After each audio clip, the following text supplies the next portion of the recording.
అస్సలం వాలేకుమ్ my YouTube family అందరికీ నమస్తే. Welcome to SSB world of nature. ఈరోజు నేను దమ్ బిర్యానీ చేయబోతున్నాను. కొంతమంది కచ్చి బిర్యానీ కూడా అని చెప్తారు.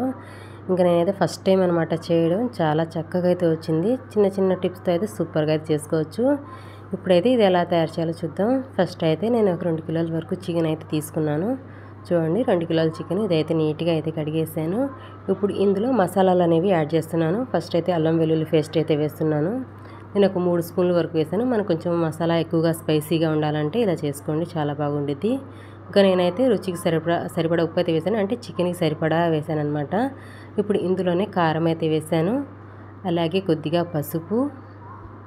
చూడండి పసుపు అయితే వేసేసాను. ఇందులో గరం మసాలా, చికెన్ మసాలా,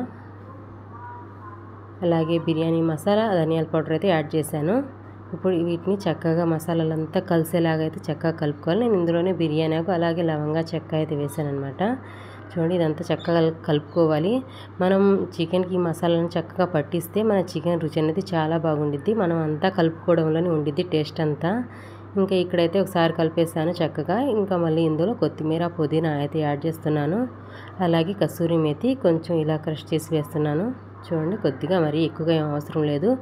అలాగే పెరుగు అయితే తీసుకున్నాను, ఒక 1/2 లీటర్ వరకు. ఇప్పుడు ఇది కూడా ఇంకోసారి కలిపేద్దాం. ఇలా మనం స్టెప్ బై స్టెప్ ఇలా కలుపుకుంటూ ఉంటే మనకు చికెన్ అనేది ఇలా మసాలాలు బాగా పడతాయి అన్నమాట. మంచిగా ఉండిద్ది మనకనేది. మసాలాలు బాగా పట్టి ఇంకా చక్కగా ఉండిద్ది, ఫ్లేవర్ కూడా బాగుండిద్ది అనమాట. ఇక్కడ చూడండి ఇంకా పెరుగు అన్నీ వేసిన తర్వాత ఒకసారి కలిపేసాను కదా. మళ్ళీ ఇందులో ఫ్రైడ్ ఆనియన్స్ అయితే వేస్తున్నాను.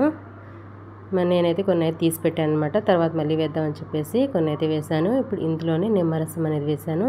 మళ్ళీ ఒకసారి కలిపేస్తున్నాను. చూడండి చక్కగా మనం ఇలా మొక్కకు బాగా పట్టేలాగా పట్టించుకోవాలి, మసాజ్ చేసినట్టు అనమాట. ఇలా ఎంత బాగా కలుపుకుంటామో అంత బాగా రుచి అయితే ఉండిద్ది. ఇక్కడైతే నేను ఆయిల్ అయితే వేసాను, ఫ్రైడ్ ఆనియన్స్ చేశాను కదా. ఇంకా ఆనియన్స్ ఫ్రై చేసిన ఆయిల్ ఉంటే అదే వేసేసాను. చూడండి మొత్తం కలిపేసి ఇంకా పక్కనైతే పెట్టేసాను. 1 గంట వరకు ఇంకా పక్కన పెట్టేసుకోవాలి. ఇక్కడైతే నేనైతే స్టవ్ వెలిగించి వాటర్ అయితే పెట్టాను, ఇంకా మనం రైస్ ఉడికించుకోవడానికి. ఇందులోనే హోల్ గరం మసాలా అన్నీ వేసానంటే లవంగా చెక్క, బిర్యానీ ఆకు, షాజీరా అన్నీ వేసాను. ఇప్పుడు ఇందులోనే కొత్తిమీర, పుదీనా వేసాను. అలాగే కొంచెం ఆయిల్ అయితే వేస్తున్నాను. ఇప్పుడు ఇందులోనే నిమ్మరసం అయితే పిండుతున్నాను. చూడండి ఒక అరచక్క వరకు నిమ్మరసం అయితే పిండాను. ఇప్పుడు మూత అయితే పెట్టేస్తున్నాను. నేను ఇందులో ఉప్పు అయితే యాడ్ చేశాను, కానీ ఆ క్లిప్ అయితే మిస్ అయిందనమాట. ఇక్కడైతే బియ్యం అయితే నేను 1 గంట ముందే నానబెట్టాను అనమాట. బాస్మతి బియ్యం ఇవి. ఒక 2 కిలోల వరకు తీసుకున్నాను. 2 కిలోల చికెన్, 2 కిలోల వరకు బాస్మతి రైస్ అనమాట. ఇక్కడ చూడండి 1 గంట తర్వాత అయితే మనకి చక్కగా మసాలాలని పట్టి చికెన్ ఎంత చక్కగా కనిపిస్తుందో. ఇది ఇంకోసారి కలిపేసుకుందాం. చూడండి ఈ విధంగా అయితే ఇంకో 2 నిమిషాలు చక్కగా కలిపేసి మనం మొత్తం ఈ గిన్నెకి ఈవెన్గా వచ్చేలా పెట్టాలి. ఎందుకంటే మనం రైస్ ఈ గిన్నెలోనే చేస్తాము.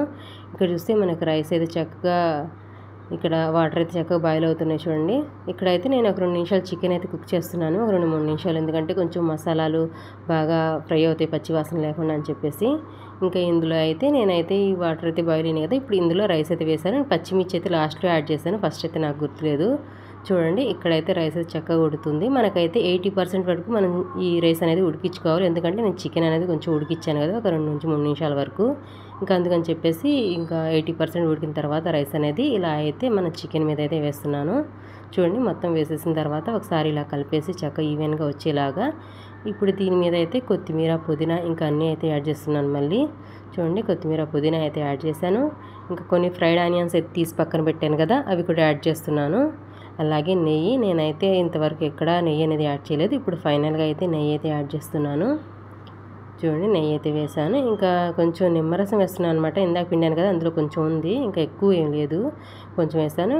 ఇక్కడైతే నిమ్మరసం వేసిన తర్వాత నేను మీ దగ్గర కుంకుమ పువ్వు ఉంటే ఇంకా పాలలో నానబెట్టేసి వేసుకోండి. నేనైతే కలర్ వేస్తున్నాను అనమాట, ఫుడ్ కలర్ కొంచెం కలర్ఫుల్గా ఉండిద్ది కదా అని చెప్పేసి. ఇంకా అన్నీ వేసిన తర్వాత ఇంకా నేనైతే చపాతీ పిండి కలిపేసి పెట్టుకున్నాను. ఇదైతే అంచులకి ఇలా వేస్తున్నాను అనమాట.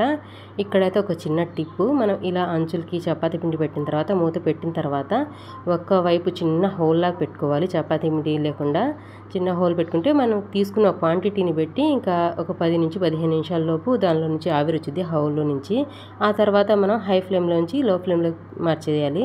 ఆ తర్వాత ఒక 25 మినిట్స్ వరకు పెట్టేసుకుంటే మనకు చికెన్ దమ్ బిర్యానీ అనేది రెడీ అయ్యిద్ది.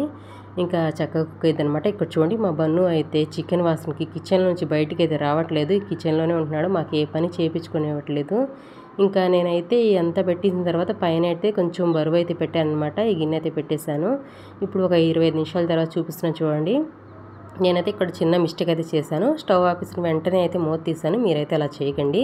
ఒక 10 నిమిషాల తర్వాత తీయండి. సూపర్గా అయితే ఉండిద్ది. నాకైతే చాలా బాగా కుదిరింది. ఫస్ట్ టైం అయినా సరే మీరు కూడా తప్పకుండా ఒకసారి ట్రై చేయండి. అలాగే ఎలా వచ్చిందో కామెంట్ చేయండి. మీకు కనుక నచ్చినట్టయితే లైక్ చేయండి. మీ ఫ్రెండ్స్కి షేర్ చేయండి. అలాగే మా ఛానల్ని సబ్స్క్రైబ్ చేసుకోండి. Thank you for watching.